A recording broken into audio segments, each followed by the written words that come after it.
Alright, people, this weekend, and I'm really excited about this fight, we have a rematch, a heavyweight rematch, Joyce versus Zhang 2.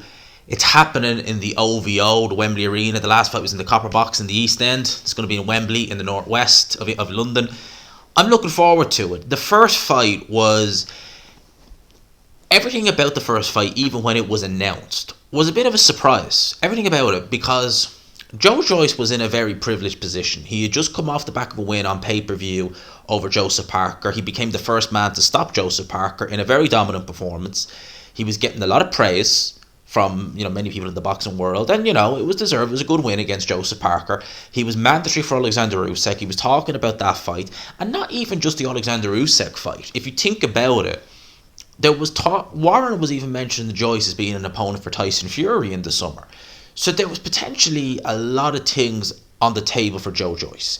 He wanted, as a fighter does, to stay busy. Now, I remember at the time when there was talk of Joyce fighting in April, I was saying, they'll probably get a Kubrat Pulev or, someone like that. Someone who the fans know and some of the public, the casual audience would know of, but is not going to pose him any real risk. On paper it's a decent opponent, but it won't cause them any real risk, right?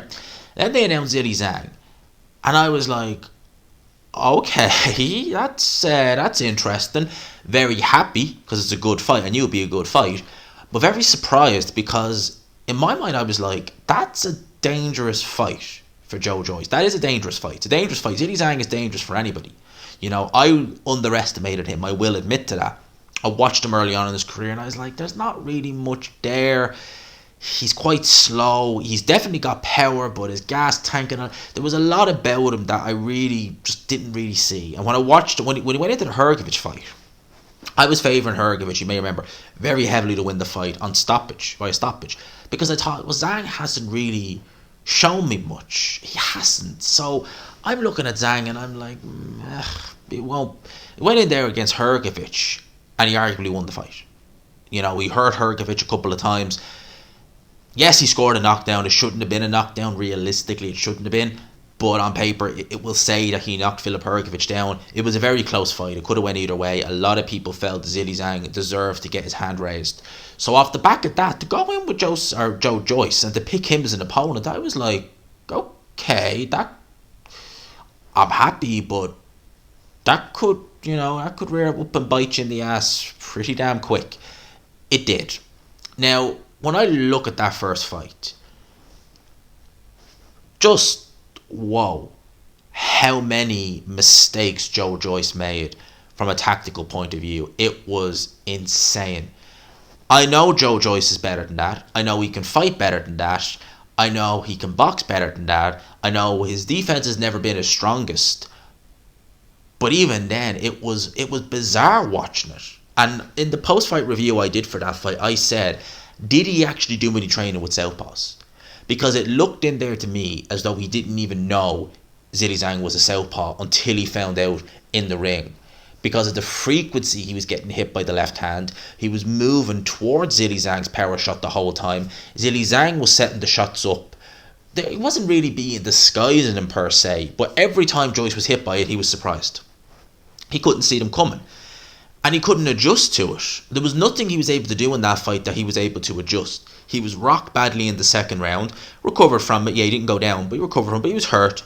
And then obviously as the rounds progressed, going into the sixth round, his eye got swollen. The referee, rightly so, waved it off, stopped the fight. Now, some people argue that at that point, when the referee did stop it, the tide was shifting.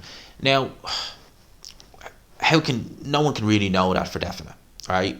We can't look into an alternate world and say, if it hadn't happened, this is what if's a very big word in boxing, as I always say. I didn't see Zhang slowing down that much, but he does have a history of doing it. He's done it in fights before. So yeah, I think there was a good chance he could have slowed down. And Joyce is a durable heavyweight. He's a juggernaut. He will keep going and throwing, and he is fresh late. So there's a very, very good chance that the first half of the fight, because it only went 6 rounds, didn't even get into the second half. The first half could have went one way. The second half could have went a very, very different way. Now, a lot of people mentioned the fact that Joyce was quite light for this fight. Do I think that it could have potentially played a factor in it? Yeah, potentially.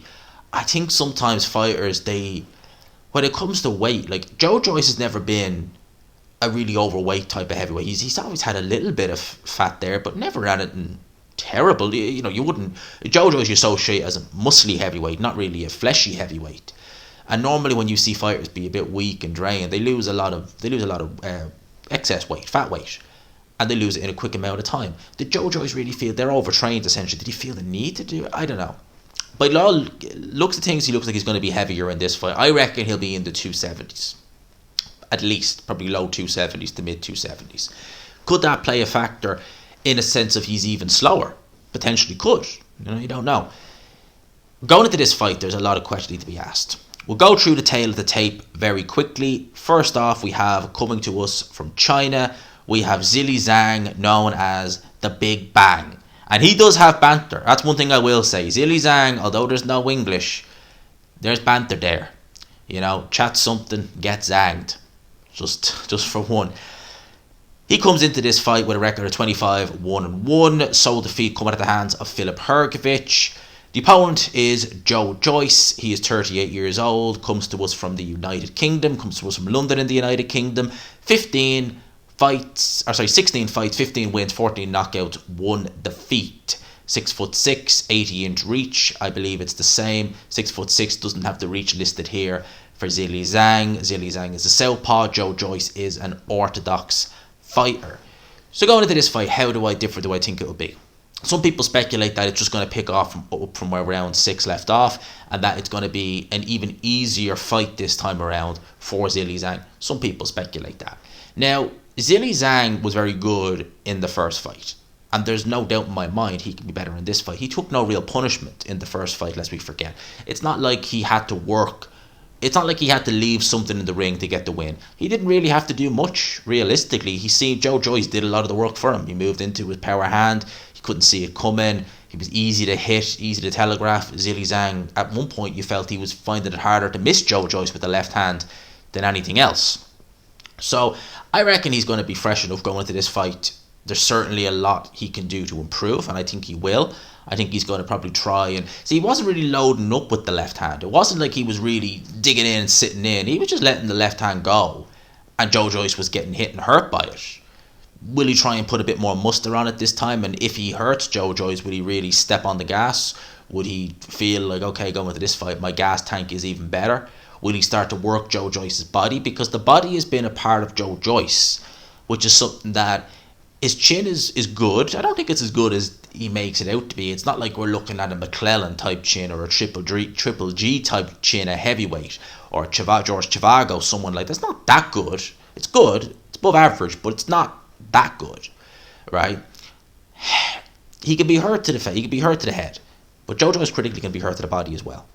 And that left hand from Zhilei Zhang, what I would be instructing him to do is launch that left hand to Joe Joyce's body to also set up my headshot. To tell you why, because that left hand, even if it's landing the chest, stomach region, might not be dropping Joe Joyce, but it's hurting him.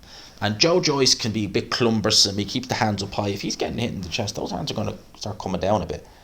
And he's going to be anticipating coming to my chest, boom, up on top of my head. I think that's a good way to walk Joe Joyce onto some harder shots that, again, he won't see coming. You can probably load up a little bit more, but he may think you're throwing it to the chest. You're not. After a while, you're bringing it up to the head. That is something that I will be encouraging Zhilei Zhang to do. Zhilei Zhang, really, he has to look at the first fight and just improve on little things. Joe Joyce needs to improve on a lot. Again, I say, I don't know what his training camp was like, but it was as if to me that they didn't even know they were fighting a southpaw. As a pro, I think the only southpaw Joe Joyce has fought was Lenroy Thomas. Correct me if I'm wrong on that. And in that fight, he was caught early. I think he stopped Thomas in a round. That was on the undercard of Hey Bellew too, I think. But even then, he was caught early on. It wasn't caught by much, and he just went balls to the wall and took care of Lenroy Thomas after that. But he seems to struggle with that particular shot to straight left. Is it because he's constantly moving to his right and walking in to the southpaw left? It could be that. That could be a technical deficiency in Joe Joyce that Ismail Salah may not be able to get rid of. As the saying goes, old habits die hard. if that's a habit Joe Joyce has of doing in the ring, successful as it can be against someone in the orthodox stance, it's not as in the southpaw stance. But if that's been drummed into you over many, many years, Joe Joyce has been fighting for many years now, that is going to be difficult to get him away from that and get into a more conventional, movements pattern against a southpaw. That might not be the easiest. If I was Joe Joyce, I'd be saying, if I was in his team, I'd be saying, use your jab. Use your jab. It's a very good jab. Try and keep it at range. Do what you did against Daniel Dubois. You could say you're a juggernaut. You go in here and, you lay it on, you set the pace, etc., etc. But against Daniel Dubois, you realised early on, this guy has power. And I don't need to take any unnecessary risks. I'm just going to let the jab go. It's a decent jab. My feet are reasonably quick, when I want to use them. I'm just going to go and use that. I'm just going to do that, and I'm going to see what he has to offer. If I could win this jabbing contest, which is not the easiest against a southpaw, because obviously, your lead hand is coming with their backhand, but if you can try and get the jab going with a southpaw, then, see what he's doing, and maybe look to counter over maybe one of his lazy shots. If he throws a left-hander that's a bit lazy, because some of the shots that he did, he wasn't sitting down them fully. If he hands with lazy jab, or lazy left hand, then you counter over the top with a right hand. He was able to hurt you, but Joe Joyce hits very hard as well. Who's to say he can't hurt him? So that's one thing I'd be saying from Joe Joyce. He needs to just be wary of defense. He's going to worry about the eye. It obviously swelled pretty bad. He's going to need to change that. I hope to God in camp he has been properly working with real southpaws who are going to let the left hand go, and he's ready for it. If not, that he can make the adjustments, because it's not even the fact that he was getting clipped so much by that left hand in the first fight. It's the fact that over the course of the fight, he never made any adjustments. And that's a worry for someone as experienced in the amateurs as Joe Joyce was. Normally when you see a fighter and they're in a fight and they realise early on, all right, something's not working, I'm getting tagged by this shot, the really good fighters can take that experience and say, right, I'm going to need to... They'll do it on the fly. I don't need a cornerman to tell them. They're like, right, this is what's happening. Right. What do I do? I'm going to do this. I'm going to make this adjustment. And all of a sudden, the punch that was catching them, it's no longer catching them. So they're going over the shoulder, they're blocking it. Joe Joyce couldn't do that. It just was rinse and repeat the same thing over and over again in that fight. So there's a lot that Joe Joyce needs to improve on. I personally think he will. I do think he will. If I have it here, what were the scorecards? Because I don't remember off the top of my head the scorecards. They do have them here. So let's see. No, they only actually have the fan scorecards who had Zhilei Zhang ahead. Interestingly, they don't have the official scorecards.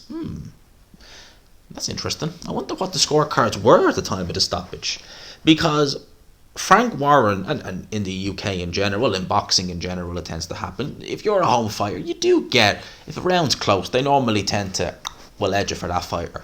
That's what normally tends to happen. So if Joe Joyce is just fractionally better than he was in the first fight, if he uses his jab, if he lets some kind of big shots go, if he goes to Zhilei Zhang's body, which is something that I felt he wasn't doing enough of, he was really headhunting a bit in the first fight and just looking to throw shots with no real velocity to them. If he can actually load jab, keep his range, and launch a couple of right hands into Zhilei Zhang's body, he's shown issues with his gas tank before. If you are cautious in the first couple of rounds, using your jab, hitting him to the body, and he starts to fatigue a bit, and you can feel the sting go off his shots, why not put it on him a bit later on in the fight and see what happens? I was going to say use your younger legs. Not that much younger. He's only 2 years younger. Both these guys are old. And that's one thing is interesting. I was listening to a podcast by Hatman, and he was talking about the heavyweight division and how in the 90s, all the heavyweights, with the exception of one or two, were all in their early to mid-20s. He said if you look at the top 20 on BoxRec heavyweight, with the exception of Daniel Dubois, everybody's in their mid-30s, early to mid-30s. That's crazy when you think about it, really, isn't it? That 30 years ago, it was, youth, the guys in their early 20s, they were the guys at heavyweight, and now, you guys in the, it's like, what's he's too young, get rid of him, come back when you're 30, son. That's just what it's like now. And both these guys are closer to, one is 40, one's not far off 40. It's crazy. I think but Joe Joyce is the fresher of the two, I believe. And look, I got to give a pick on this. I think that Zhilei Zhang needs to do what he did in the first fight, but just do it a little bit better. Go to Joe Joyce's body. He's vulnerable to the body, I believe. Joe Joyce needs to be wary of the defense. Where the left hand, use his jab, go to Zhilei Zhang's body, and then look in maybe the 7th to 8th round, start to up the tempo, up the pace, see can he match you. I got to give a pick on this fight. I don't see a knockout this time around. If a knockout comes, it's going to come from Zhilei Zhang. But my pick for this fight, repeat or revenge? Revenge. Joe Joyce, points decision, unanimous. That's my pick. Unanimous decision for Joe Joyce. Expect Warren to push for Usyk Joyce after. That's my pick. Let me know yours in the comment section below. Hope you enjoyed the video, people. Smash the like button if you could. Hit subscribe, of course, if you haven't already. Lads, for now, I will leave you with that. I hope you enjoyed it. I hope you enjoyed the fight weekend. I will talk to you. Peace.